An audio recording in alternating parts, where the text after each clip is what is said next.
ఇక్కడ కాదు అక్కడే జెమ్స్ అవుతారు కదా. జెమ్స్ అంటే ఏంటి? జెమ్స్ అంటే తెలుసా? అప్పుడు నైట్ అయినా పండగ వాళ్ళు వచ్చారా, ఆ రోజు జెమ్స్ తిన్నావా? మేము నలుగురం. జెమ్స్ అంటే ఏంటి? ఆహా, ఆ రోజున మేము నలుగురం ఆ జెమ్స్ తిన్నావా, కొన్నావా?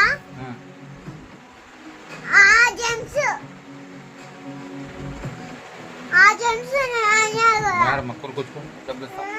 ఇక్కడికి కాదు. అమ్మ ఎక్కడి నుంచి ఎక్స్ట్రా తెలుసా, అక్కడికి వెళ్ళాలి.